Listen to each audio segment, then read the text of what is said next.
Hi guys. आज की video जो है ना थोड़ा डिफरेंट स्टाइल में बना रहा हूँ है कि सामने का भी काइंड ऑफ बैकग्राउंड तो नहीं कहूँगा, बैकग्राउंड भी नज़र आ रहा है और सामने का भी नज़र आ रहा है। सो मैंने कहा ज़रा ट्राई करके देखते हैं कि वीडियो कैसी बनती है।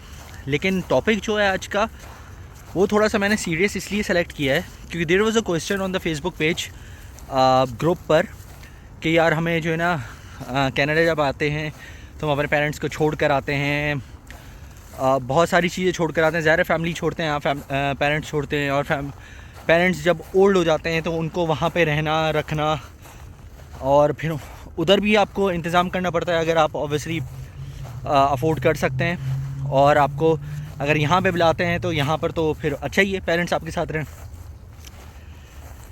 तो डिस्कशन जो उस पर हो रही थी वो ये हो रही थी कि मतलब एक काइंड ऑफ मुझे ऐसा लगा कि वो थोड़ी सी मायूसी वाली डिस्कशन हो रही है कि यार पेरेंट्स को जो है ना इस तरह छोड़ कर आना पड़ता है, ये करना पड़ता है, वो करना पड़ता है। तो मेरा ओपिनियन उसमें थोड़ा सा अलग है।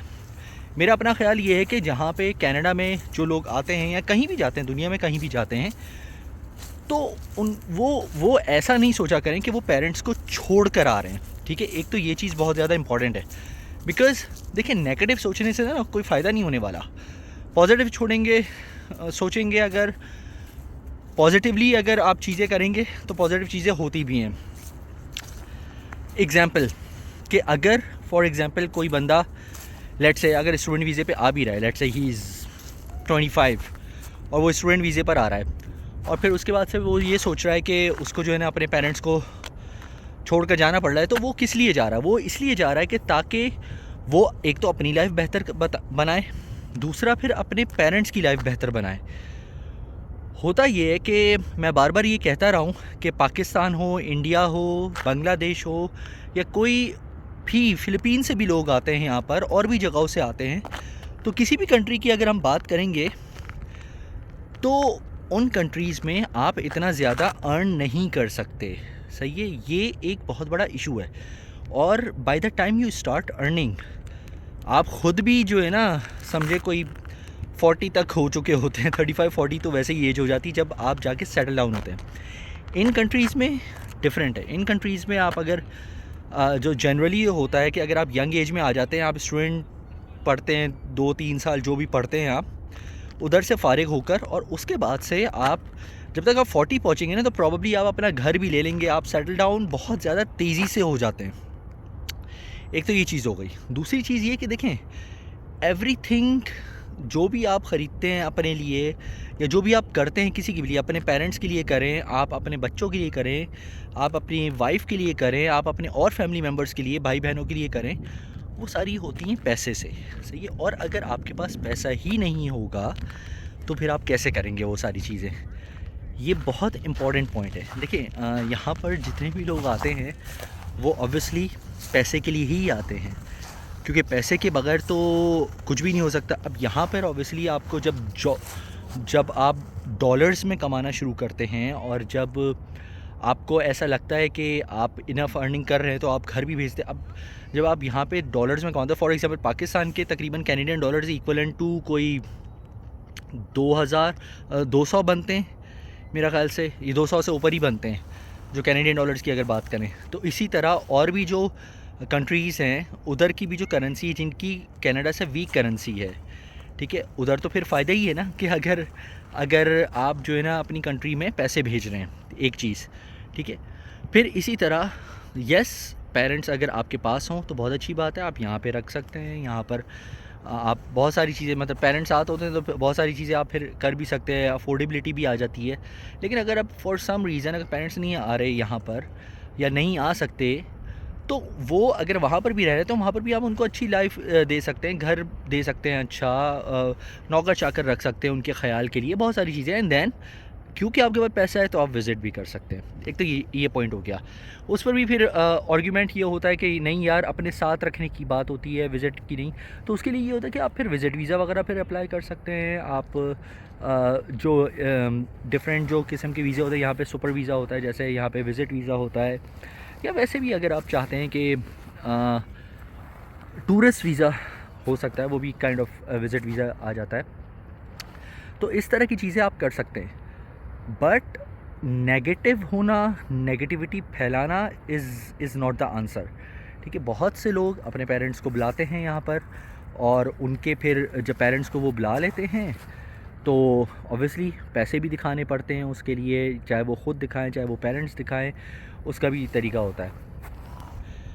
एक और चीज़ जो कि अगेन डिस्कशन हो रही थी, लोग काफ़ी ज़्यादा इमोशनल हो जाते हैं when it comes to parents, when it comes to कि नहीं यार उनको जो है ना वहाँ से आना पड़ेगा, सब कुछ छोड़ के आना पड़ेगा। तो सब कुछ छोड़ने वाली जो बात है ना वो बहुत ही स्ट्रेंज सी है, बिकॉज़ देखें पेरेंट्स के लिए जो सबसे इम्पॉर्टेंट जो लोग होते हैं इस दुनिया में वो उनके बच्चे होते हैं। ठीक है, मैं बहुत से ऐसे लोगों को जानता हूँ जिनके एक बच्चा यूके में रह रहा है, दूसरा अमेरिका में रह रहा है, तीसरा कनाडा में रह रहा है, तो वो इधर से उधर ट्रैवल करते रहते हैं। ठीक है, एक वक्त आता है कि ऑब्वियसली ट्रैवल करना मुश्किल हो जाता है, बट वो जनरली ट्रैवल करते रहते हैं और उनको कोई प्रॉब्लम नहीं होती, बिकॉज़ उनका माइंडसेट थोड़ा सा अलग होता है जो दूसरे लोग होते हैं जो कि they just want to stay in Pakistan for example, या इंडिया में बहुत से लोग होते हैं वो कहते हैं नहीं यार हमें शौक़ नहीं है, हमें कोई ज़रूरत नहीं है कहीं जाने की, हम जो है ना यहीं पे रहेंगे और बच्चों ने आकर मिलना है तो पाकिस्तान में आकर मिलना है। मुझे लगता है कहीं ना कहीं पेरेंट्स को भी या तो आप समझाएं या वो ख़ुद समझें कि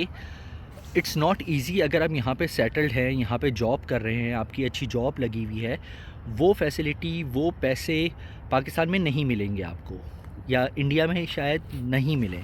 अगर मिलते हैं तो वाई नॉट, यहाँ पे अगर आप नहीं रहना चाहते तो you can always go back.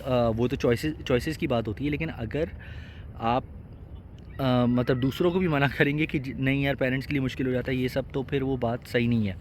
बहुत से ऐसे लोग हैं जो कि यही सोच के अप्लाई नहीं करते, यार मेरी माँ कहाँ पे रहेगी, मेरे फादर कहाँ पे रहेंगे, किसी के फादर नहीं है, किसी की मदर नहीं है, तो वो अकेले कैसे रहेंगे।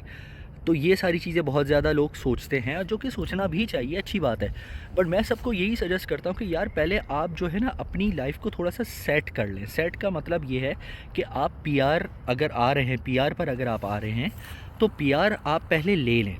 ठीक है, पीआर ले लें, उससे ये होगा कि कम से कम आपके पास एक चीज़ तो आ जाएगी कि कल को अगर आप जॉब कर रहे हैं या बिज़नेस कर रहे हैं और किसी में भी नुकसान हो जाए, जॉब चली जाए, बिज़नेस में नुकसान हो जाए, तो कम से कम आपके पास you have a place to go जहाँ पे आप सर्वाइव कर सकते हैं। अगेन एज आई सेड कि एवरीथिंग कम्स विद मनी, पैसे भी होना ज़रूरी होता है, इमोशन होना बहुत अच्छी चीज़ है, लेकिन प्रैक्टिकली जो अगर आप बात करें तो पैसे होना भी ज़रूरी होता है। और अगर आपके पास पैसे नहीं हैं तो फिर आप बहुत सारी चीज़ों में अपनी भी कंट्री में स्ट्रगल करेंगे। तो मेरा अपना ये मानना ये है कि जो वीज़ा जो होता है, जो जिस तरह विज़िट वीज़ा अप्लाई करना होता है, पेरेंट्स के लिए अप्लाई करना है या और किसी के लिए अप्लाई करना है, इवन फैमिली मेम्बर्स और दूसरे भी होते हैं भाई बहनों के लिए, उसके बारे में IRCC की वेबसाइट में बहुत ज़्यादा डिटेल होती है। आराम से जाकर वहाँ पे डिटेल पढ़ें, पेरेंट्स का विज़िट वीज़ा लगवाएं अपने और उनको यहाँ पर बुलाएं। और अगर नहीं भी आते तो कम से कम विज़िट वीज़ा लगा होगा, कभी ज़रूरत पड़ेगी तो कम से कम आप ला तो सकते हैं अपने पेरेंट्स को। तो ये इस दफ़ा का मैसेज था। मैंने सोचा कि ये बहुत इम्पॉर्टेंट टॉपिक है, बिकॉज़ अक्सर लोग इसकी वजह से अप्लाई नहीं करते। अगेन वही वाली बात है, दोबारा रिपीट कर रहा हूँ कि अगर अप्लाई करना है तो आप पीआर के लिए अप्लाई ज़रूर कर दें। ठीक है, पीआर ले लें, देन यू डिसाइड। जैसे बोलते हैं ना कि मतलब फ़र्स्ट क्लास में अगर बैठकर पहली क्लास में अगर आप हैं और आप कोशिश या सोच ये रहे हैं कि मैं मैट्रिक कैसे करूँगा, तो it doesn't make sense. Step by step कोशिश करें और होपफुली जो है ना उसमें कामयाबी होगी। Thank you very much for watching the video.